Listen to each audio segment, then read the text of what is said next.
তারপরে আবার মানে পরিক্রমায় কিন্তু আপনি যদি দেখেন তারপরে যে 96-তে আওয়ামী লীগ ক্ষমতায় আসলো, তারা আহ, দেশ হুম। চালালো এবং তারপরে যখন তাদের টেনিওর শেষ হলো, শেখ হাসিনা কিন্তু 2001-এ খুব সুন্দর করে, খুব নির্মোহ ভাবে, তারপরে আনবায়াসলি আপনি যদি বলেন, একটা সেরিমোনিয়াল পাওয়ার ট্রান্সফার করলেন এবং ক্ষমতা হস্তান্তর করে তারপরে উনি ক্ষমতা থেকে বেরিয়ে এলেন এবং উনি বললেন যে ঠিক আছে, পরবর্তীতে যেভাবে পদক্ষেপ নেওয়া হোক, হুম। আমি সেটার সাথে আছি।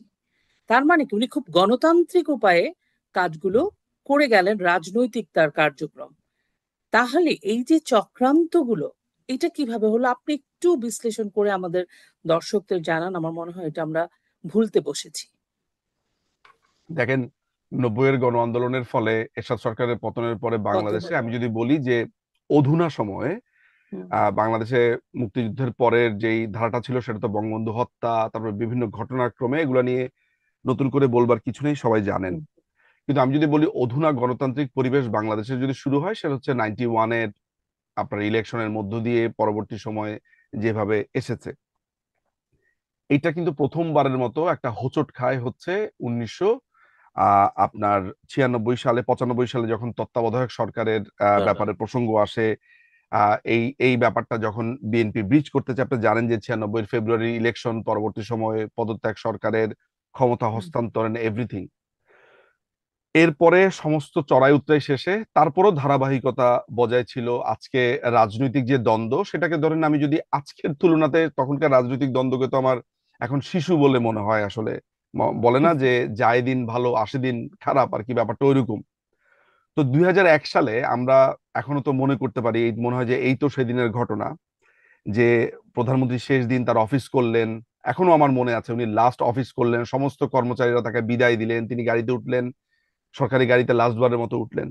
তো এর পরে উচিত বা আমাদের ব্যাপারটা কি ছিল, যে একটা ইলেকশন হবে, ইলেকশনের ফলে যিনি নির্বাচিত হন না কেন, তিনি তার মেয়াদ শেষ করার পরে ওই একই পদ্ধতিতে, যেই তত্ত্বাবধায়ক সরকার যেটা 96 সালের 1 নম্বর আইন হিসেবে যেটা এসেছিল, সেই অনুযায়ী সেটা চলতে থাকবে, গো অন অ্যান্ড অন। আমরা মানে আমরা ধরে নিয়েছিলাম কি এটার উত্তরণই ঘটতে থাকবে।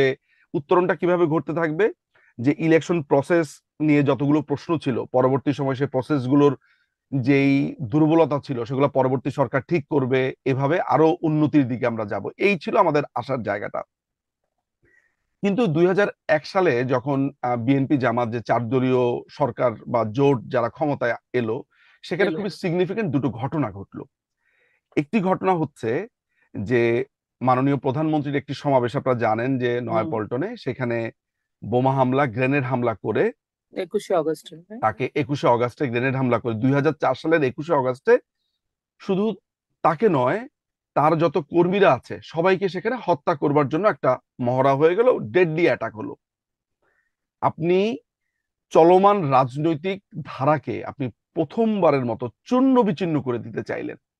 আমার মনে আছে 2001 সালের পরে কতবার যে আমি বিএনপির রাজনীতিবিদদের কাছে শুনেছি যে শেখ হাসিনা আগামী 50 বছরও ক্ষমতায় আসতে পারবে না, আওয়ামী লীগ আর কোনোদিন ক্ষমতায় আসতে পারবে না, 21 বছর ছিল, 21 বছর আসতে পারে নাই, এরকম আরো 21 বছর আসতে পারবে না, এই টাইপের অনেক অনেক অনেক অনেক কথা শুনেছি।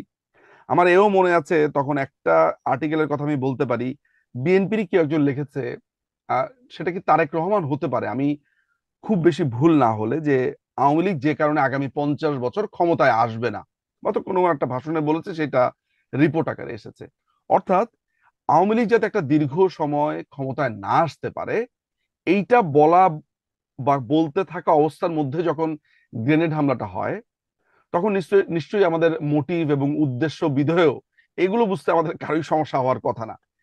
এই অ্যাটাকটাও যখন হলো, মাননীয় প্রধানমন্ত্রী তখন মানব ঢালের মাধ্যমে বেঁচে গেলেন।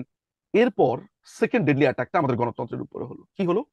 সেটা হলো যে আপনারা এই তথ্যটা নিশ্চয়ই জানেন যে আমাদের তত্ত্বাবধায়ক সরকারের আপনার রুলটা কি ছিল বা এটার পদ্ধতিটা কি ছিল। পদ্ধতি ছিল এমন যে একটি সরকার তার মেয়াদ শেষের পর সে সেখান থেকে পাওয়ার ট্রান্সফার করে দিবে। তখন ওই দেশেরই, অর্থাৎ বাংলাদেশের অ্যাপিলেট ডিভিশনের যিনি প্রধান বিচারপতি আছেন, যিনি লাস্ট অবসর নিয়েছেন, অর্থাৎ যিনি সিটিং বিচারপতি তিনি না, লাস্ট যিনি অবসর নিয়েছেন ওই সরকার পদত্যাগ করবার পর পর তিনি তত্ত্বাবধায়ক সরকারের প্রধান উপদেষ্টা হবেন। প্রধান উপদেষ্টা হবে। এই তো ব্যাপারটা ছিল। হ্যাঁ। তো একটা মজার ব্যাপার এর ভিতরে ঘটেছিল। এইটাই রুল ছিল, কিন্তু একটা ইন্টারেস্টিং ব্যাপার হয়েছিল যেটা, সেটা হচ্ছে যে কে এম হাসান নামে একজন বিচারপতি ছিলেন, যিনি একসময় বিএনপির আন্তর্জাতিক বিষয়ক সম্পাদক ছিলেন জিয়াউর রহমানের আমলে। পরবর্তী সময় তিনি নির্বাচনও করতে চেয়েছিলেন। আম, তিনি তার নির্বাচন করবেন এই ধরনের কথাবার্তা উঠেছিল, কিন্তু পরবর্তী আর তিনি নির্বাচন করেননি। এরপরে তিনি 90 দশকে এলেন, হাইকোর্টের বিচারপতি এলেন, তারপর তিনি অ্যাপিলেট ডিভিশনে ঢুকলেন, নানান ইতিহাস দিয়ে আসলেন। অর্থাৎ তার পেছনের যে রাজনৈতিক ইতিহাসটা, সেটা ছিল বিএনপির রাজনীতি, রাইট? তো উনি অবসর গ্রহণ করেছেন বিএনপি যখন ক্ষমতায় ছিল তখন। খুব সম্ভবত উনি অবসর গ্রহণ করেছেন 2004 বা 2005 এই সময়টাতে। বিএনপি চিন্তা করে দেখলো যে অ্যাপিলেট ডিভিশন থেকে, উনি প্রধান বিচারপতি ছিলেন, তো অ্যাপিলেট ডিভিশনের লাস্ট অবসর নেওয়া বিচারপতি যাতে উনিই থাকেন। মানে অর্থাৎ ওনাদের লোক হন। মানে উনার পরে আরো একজনের মানে অবসর নেওয়ার কথা ছিল।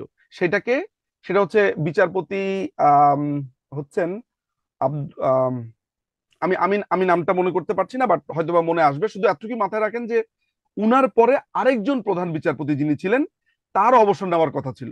তাহলে ব্যাপারটা কি হতো, যে আসলে কে এম হাসান আপনার আসলে তত্ত্বাবধায়ক সরকারের প্রধান হতেন না, যেই ভদ্রলোক পরে করতেন, অর্থাৎ যিনি 2006 বা 2007 সালে উনার পদত্যাগ মানে টেনিউর শেষ হতো প্রধান বিচারপতির, তিনি আসলে তত্ত্বাবধায়ক সরকারের প্রধান উপদেষ্টা সরকারের হতেন। প্রধান হতেন। তো বিএনপি করলো কি, এমন একটা পদ্ধতি আবিষ্কার করলো যাতে বিচারপতিদের চাকুরির মেয়াদ বাড়িয়ে দিয়ে যার 2007 সালে পদত্যাগ করার কথা বা 6 সালে পদত্যাগ করার কথা, পদত্যাগ শব্দটা ঠিক না আসলে, যার অবসর নেওয়ার কথা, অবসরে যাওয়ার কথা। অবসরে যাওয়ার কথা, সেইটা যাতে না হয়, তাই বিচারপতিদের বয়স বাড়িয়ে দিল। তাহলে বিচারপতিদের বয়স বাড়ালে কি হবে? ধরা যাক আপনি হচ্ছেন বিচারপতি কে এম হাসান, আপনি পদত্যাগ করে ফেলেছেন, আমার অবসর হয়ে গেছে। আপনার অবসর হয়ে গেছে। হুম, আপনার পরে আমি অবসর নিব 1 বছর পর। পর। এখন আমি যদি অবসর না নেই, তাহলে আপনি লাস্ট অবসরপ্রাপ্ত প্রধান বিচারপতি। প্রধান বিচারপতি। এখন আমি অবসর নিব হচ্ছে 1 বছর পরে, আমার চাকরির মেয়াদ আপনি আরো 2 বছর বাড়িয়ে দিলেন। তাহলে আমি তো আর অবসর নিচ্ছি না, আমি আর 2 বছর না। থাকলাম। তাহলে ইলেকশনটা আপনাকে দিয়েই হবে, অর্থাৎ আপনি প্রধান উপদেষ্টা থাকবেন। বিএনপি এই বুদ্ধিটা করেছিল। দেখেন, এই যে সবাই চিন্তা ভাবনা করে একটা পদ্ধতি আনলো, যদিও বিএনপি এই তত্ত্বাবধায়ক সরকারে রাজি ছিল না, তারা বলেছে পাগল এবং শিশু ছাড়া কেউই নিরপেক্ষ না, উনি এই ধরনের নিরপেক্ষ নাই, কথাবার্তা হ্যাঁ। বলেছেন। তখন প্রধানমন্ত্রী খালেদা জিয়া, তৎকালীন প্রধানমন্ত্রী, তিনি এই কথাগুলো বলেছেন। বিএনপি সেগুলোর বিরুদ্ধে ছিল, নানান সংগ্রাম, হরতাল, আপনারা সব জানেন এগুলা। এই যে তাদের ক্ষমতাও ছাড়তে হলো 1996 সালে, তারা 15ই ফেব্রুয়ারি ইলেকশন করবার 1 মাসের মাথাতে ক্ষমতা ছাড়তে হলো, ইলেকশনে তারা পরাজিত হলো। এত কিছুর পরেও বিএনপি, তাদের মাথাতে কিন্তু রয়ে গেছে যে এই পদ্ধতিকে আপনি কিভাবে এটার একটা অপব্যবহার করতে পারেন। শব্দটা মাথায় রাখবেন, অপব্যবহার বলছি আমি, কেমন? অপব্যবহার। তো বিএনপি কি করলো, এই তত্ত্বাবধায়ক সরকারের একটা খুঁত ধরিয়ে দিল যে এইভাবে এটাকে ডিস্টর্ট করা যায়। এখন আমি যদি কোনো একটা সিস্টেমকে নষ্ট করতে চাই, কত রকমের পদ্ধতি আছে, কিন্তু মানুষ যখন করে না, এটাই স্বাভাবিক। এটাই আমরা বলি যে মানবিক গুণ, যে মানুষ ভালো এবং খারাপ দুটোই মানুষ জানে। আমরা আমাদের আমাদের জীবদ্দশাতে আমরা কত কটু কথা সম্পর্কে জানি, কিন্তু আমরা কি কোনো সভ্য সমাজে এসে সেসব কটু কথাগুলো বলি? বলি না। কারণ মানুষ ভালো এবং খারাপ এই দুটো জিনিসকে আলাদা করতে পারে বলেই সে মানুষ।